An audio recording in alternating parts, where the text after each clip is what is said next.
Today we're going to look at osteomyelitis, a very interesting topic and a condition which is prevalent and common in our setting. My name is Dr. Stano Mkandawire, a current practitioner at Levi Mwanawasa University Teaching Hospital. Okay, so what is osteomyelitis? Okay, osteomyelitis represents or is a progressive inflammatory process that involves the bone marrow, the periosteum, and the surrounding tissues. When you're defining osteomyelitis, you shouldn't leave out the word progressive inflammatory process because this condition is a progressive process and does not just suddenly occur or spontaneously occur, but it's a sudden inflammatory process because it's an infective or there's inflammation taking place inside the bone and the bone marrow, which eventually seeds out to the periosteum and the surrounding soft tissues. Okay, so the presence of bacteria and inflammatory response causing this progressive destruction of the bone. Okay, so it's a suppurative process in a bone caused by pyogenic organisms. Okay, so it can affect all ages. Okay, involve any bone and become a chronic disease, and it can even cause morbidity. Okay. So you should always say osteomyelitis is a progressive infection or inflammation of the bone marrow and the bone itself, which eventually seeds out into the periosteum and eventually also goes to the soft tissues. Now, for us to appreciate osteomyelitis, we need to understand the anatomy of the inner bone, okay, of the bone itself. Okay, the bone is a complex structure which comprises of several components. Okay, it consists of the spongy bone and also the some blood vessels, the lacuna, the osteocytes, the periosteum, the central canal, and the osteum. Okay, so the bone is formed via two processes. Okay, these two processes are endochondral ossification and intramembranous ossification. Intramembranous ossification uses the mesenchymal cells as a template to form the bonds.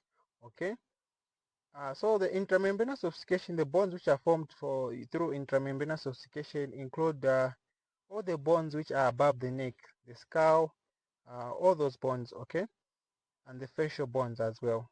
Okay, but for endochondral ossification, it uses a cartilage model to form all the bonds.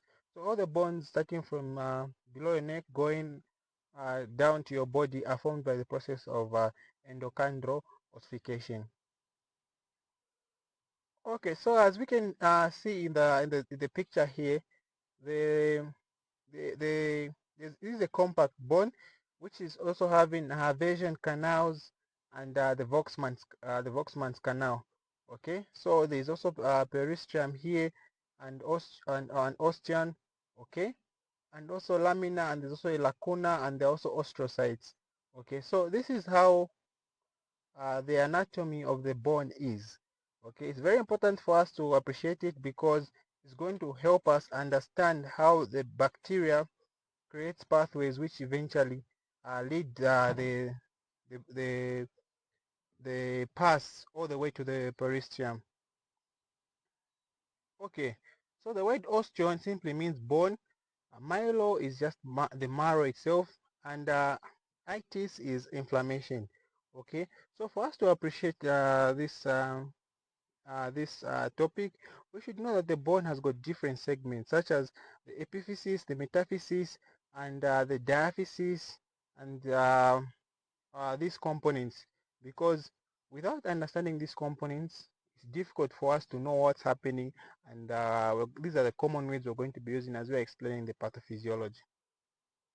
Okay, so this is just an example showing an abscess in the bone. Okay, and it's occurring at a metaphysis juncture there. Okay, so an infection of the bone and the bone marrow is thus what osteomyelitis is. Okay, so to move on further, we're going to classify osteomyelitis into acute, subacute, chronic, and chronic itself.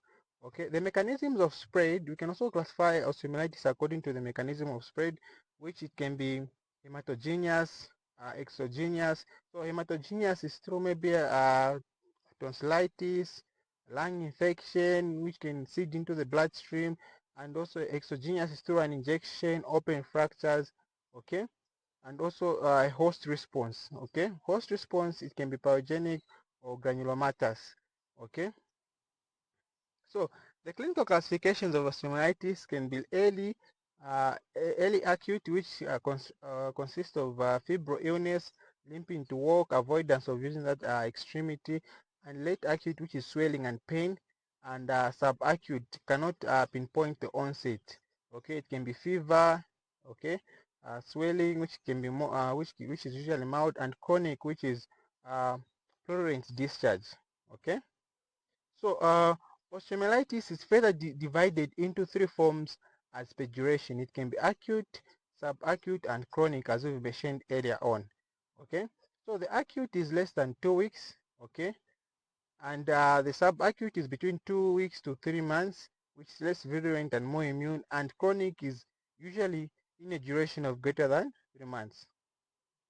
Okay, so the classification based on the methods is it can be hematogenous through the blood system, it can be contagious through the it can spread from the soft tissues direct into the bone, it can be through direct implantation, or you can say direct inoculation, or direct spread through trauma, okay, open fractures, and post orthopedic operations, okay. And the contagious spread can be through things like cellulitis, septic arthritis, okay, such things.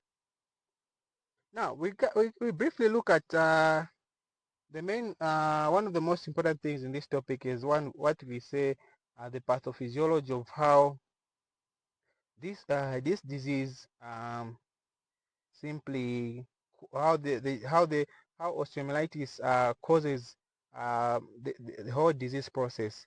Okay, so now we should remember that when someone has this disease through hematogenous spread, contagious, and also direct inoculation, what happens? The bacteria there, it spreads into the the blood system and goes further into the medullary canal. It also goes into the joints. So the infection extends into the soft tissue, and then it goes into the sinus tracts. Okay, when this happens, there's an inflammatory response to multiplication of bacteria. Okay, and inside the bone there is now accumulation of pus. Now not to confuse you, but to make sure that you understand the pathophysiology, is one thing we should keep in mind is osteomyelitis likes to seed um, in the metaphysis juncture. Why should you think, or why should you assume, or why should you know that it seeds into the metaphysis juncture? Is because one, in the metaphysis juncture, the bacteria takes advantage because there's slow turbulent blood flow.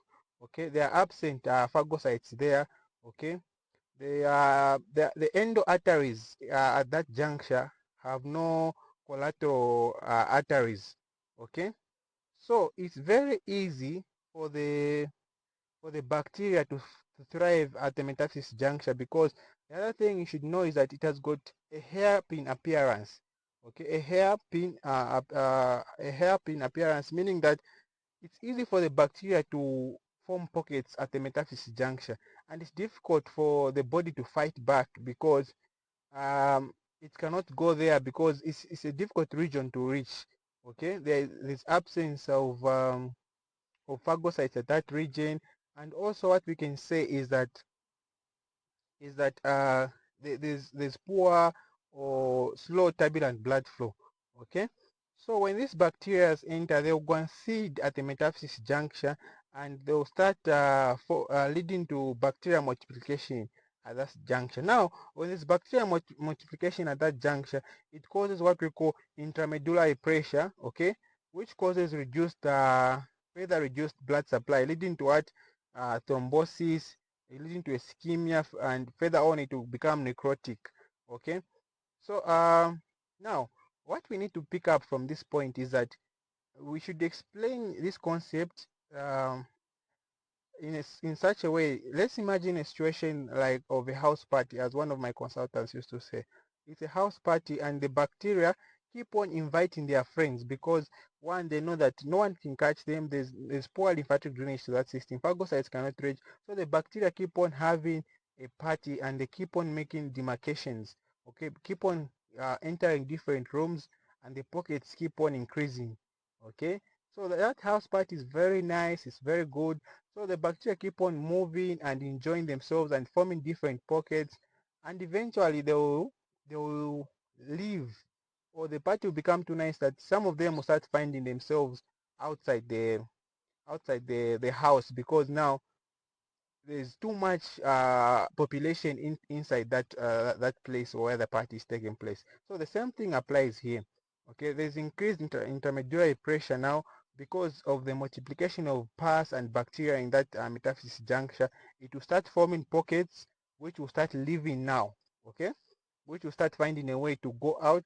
Okay, so that those pockets, how the pus leaves that metaphysis juncture is through two canals, mainly two canals: the Volkmann's canal and the Havesian canal.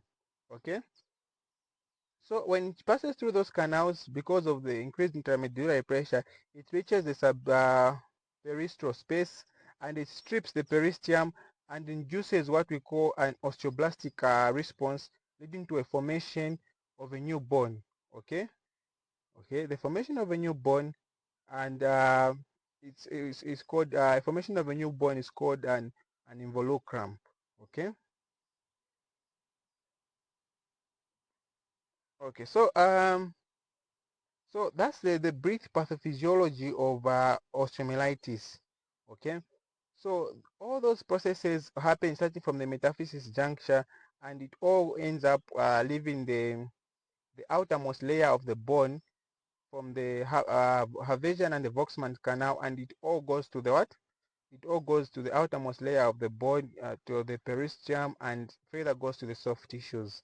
Okay, so that's what's happening in osteomyelitis. Okay, furthermore, there's this good diagram here which is just elaborating what we already talked about. Okay, so there's bacteria which is trapped in the metaphysis juncture. It blocks the vessels. There's active hyperemia there taking place. Okay, hyperemia is just increased blood flow to that area, and there's increased arterial vasodilation. Okay, so there's accumulation of pus there. Okay, so the when there's hyperemia taking place, um, there are also proteolytic enzymes that destroy the bacteria and the medullary elements there. So the debris keep on increasing. There's intermediary pressure.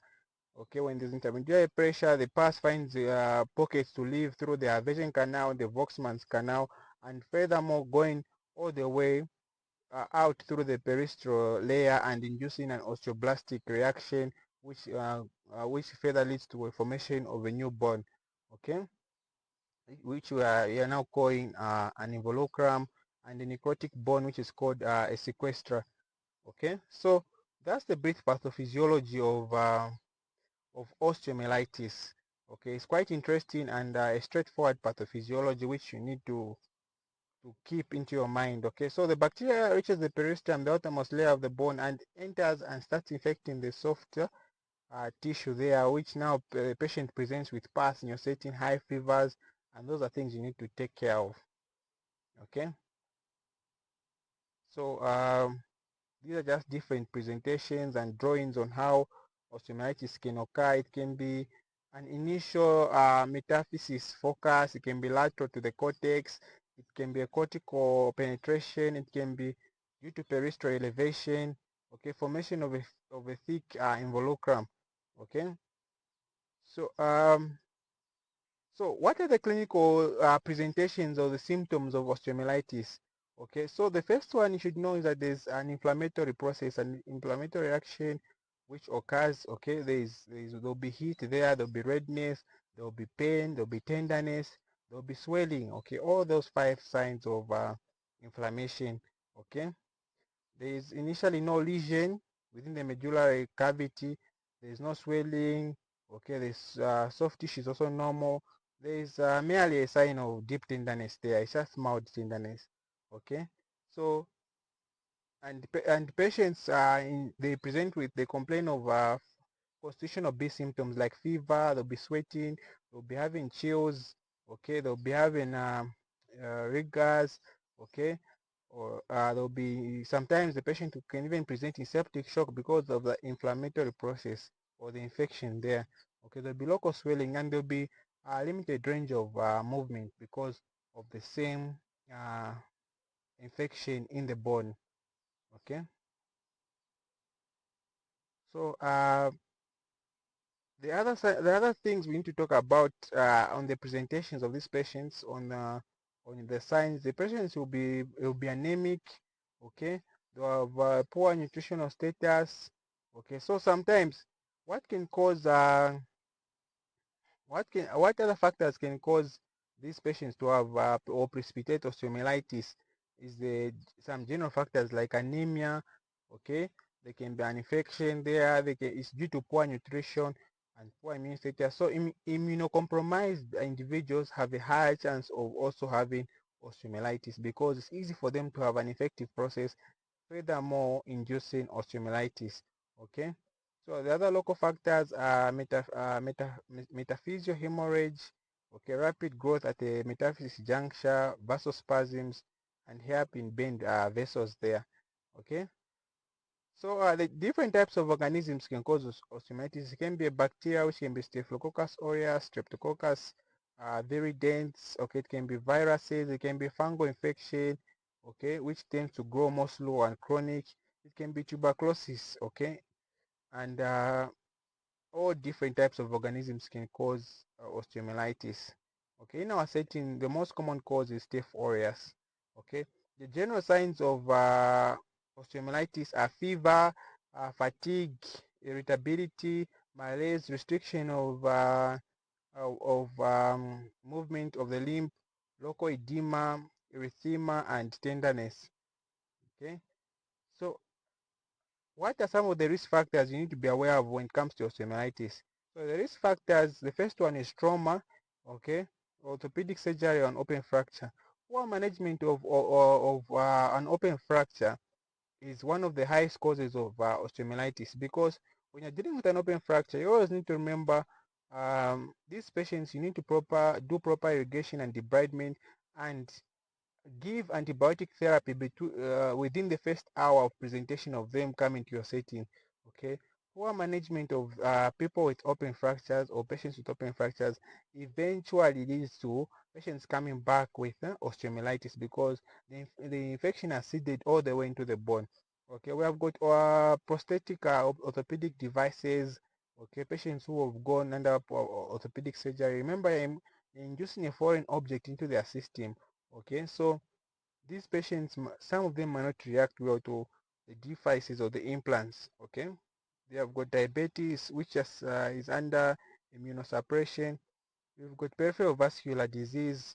Okay, um, acute limb ischemia, chronic limb ischemia. Okay, we've got intravenous drug use because you're always inoculating and there's high chance of infection there. I've got chronic steroid use. What happens is that steroids suppress your immune system. Okay, so in fact, steroids boost your immune system. So when you use them chronically, and when you eventually stop, you eventually suppress your immune system and you will eventually be exposed to having infections because now there's nothing that can boost your immune system and you've been overusing the steroids. Okay, the other thing is immunosuppression. Maybe due to poor nutritional status, it can be due to HIV, it can be due to TB. Okay, and the other condition which can cause osteomyelitis is sickle cell disease. Okay, okay, so now that we've learned about osteomyelitis, how do we diagnose it? Okay, we've known how the patient presents, the clinical features, okay, how it happens, how the bacteria can seed into one's system. Okay, so early diagnosis of osteomyelitis is quite critical because prompt antibiotic therapy may prevent necrosis of the bone.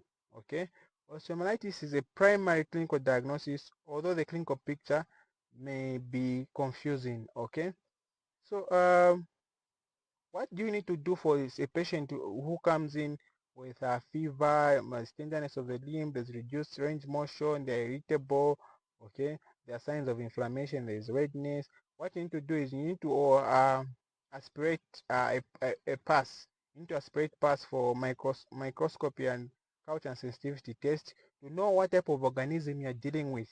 Okay, that's how we treat. You know what type of organism you're dealing with, and from there, after you know the type of organism, that's you prescribe antibiotics according to that organism which is there. Okay, so we need to do that. So microscopic culture sensitivity test takes about 3 days for it to come out, and after that you can eventually treat. Okay, but while you're waiting for the results, you can start empirical antibiotic cover. Okay, so the other thing you need to check for is white blood cell count, which is mostly elevated because there is a sign of there's infection in this patient. Okay, the other thing you need to check about are the inflammatory markers. Okay, C-reactive proteins, erythrocyte segmentation rate. You need to check for the blood culture as well, which is positive in most patients with hematogenous osteomyelitis. Okay, so the other thing, after you do your lab investigations, you can do your imaging investigation. Under imaging investigations, you can do a plain x-ray. Okay, what will be present on your plain x-ray there? Okay, you need to order for you'll find soft tissue swelling and loss of facial planes there. So what you see on a classical x-ray with early pyogenic osteomyelitis, 7 to 10 days, it will show a destructive lytic lesion. Okay, then 3 to 6 weeks, it will show elevation of the peristrium. Okay, a layered new bone, okay, which is mostly a necrotic dead bone. Okay, then 3 to 8 weeks to show a dead bone now, a sequestrum. Okay, formation of a sequestrum. Okay, so the elevation of a peristrium is the most outer layer of the bone there. So all these are classical signs of what? Osteomyelitis. In the first week, you might not even really see any change, or just be no abnormality in the bone. But starting from the second week going up, you start seeing lytic lesions, and 3 to 6 weeks you start seeing elevation of the peristrium. 3 to 8 weeks you see formation of a dead bone, a sequestrum.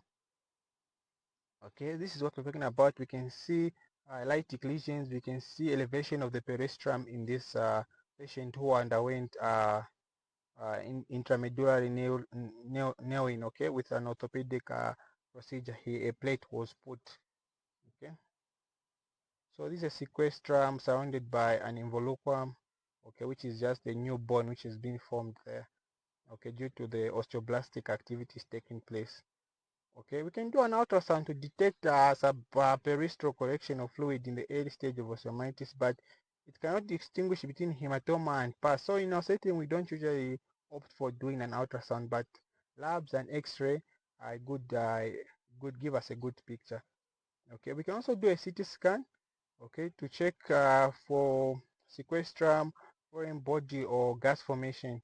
Okay, so sequestrum on convection of fumes is shown on the area of on the denser side. Okay, though CT scan demonstrates changes in the subacute or chronic osteomyelitis well.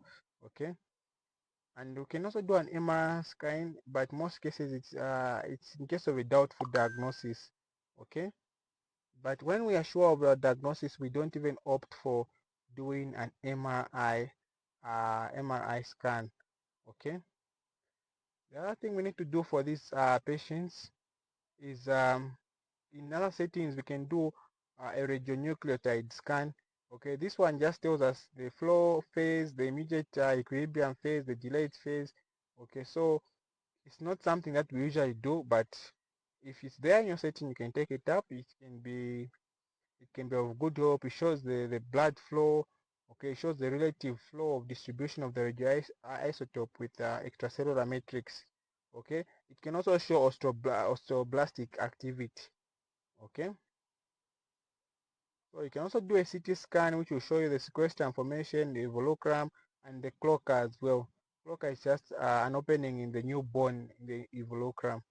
Okay, so There are multiple investigations we can do for these patients imaging, but in our setting we always opt for x-ray and labs, because x-ray is very readily available and it gives us already a good picture of what we're doing with what we're already dealing with. Okay, the differential diagnosis for osteomyelitis, we have got a Goucher's disease, we've got sickle cell crisis, we've got acute suppurative arthritis, we've got cellulitis, we've got streptococcal necrotizing myositis, we've got tuberculosis, we've got Ewing sarcoma. All these um, are differentials. Okay, treatment is generally for the acute phase. For acute osteomyelitis, we generally treat with general treatment is through nutritional therapy. We give antibiotic cover as well. Okay, so empirical antibiotic cover, we can start them on ceftriaxone, um, gentamicin, okay, clindamycin, okay. As we are waiting for our specific microscopy culture and sensitivity test for us to know what type of bacteria we're dealing with, so that we're able to target it specifically. Okay. The other thing we can do for these patients, we can do incision and drainage just to drain out the pus to give some relief to that bone already. Okay, and we can do some immobilization of the affected part of that of the affected part of the bone. Okay, so that's how we treat osteomyelitis, acute osteomyelitis. Okay, so some physicians query using antibiotics, because especially when it becomes a chronic osteomyelitis, because um, they know that the metaphysis juncture is quite a difficult region to reach, so they just opt for surgical intervention. Okay, though in our setting it's also good to give antibiotic therapy, though it's not the definitive, because they're just preventing necrosis of the bone. Okay, because we already know that reaching that juncture, or the metaphysis juncture, is a difficult region to reach. Okay, so as you're working for microscopy and culture sensitivity test, you can simply do some antibiotic therapy, empirical antibiotic therapy. You can give some antibiotics to relieve the necrotic development from exceeding. Okay, the complications of acute osteomyelitis, chronic osteomyelitis, which we're going to look at in the next session. Uh, we've got septic arthritis, we've got growth disturbance, we've got septicemia, we've got a deep vein thrombosis, we've got a pulmonary embolism, we've got a pathological fracture, because you know the bacteria is eating up the bone. Okay, it can reduce the bone density, okay, and cause the bone to become osteoporotic. Okay, we've got metastatic infection. Okay, so this was all about acute osteomyelitis, and in the next session we're going to do chronic osteomyelitis. Okay, so thank you for listening and hope you've learned something.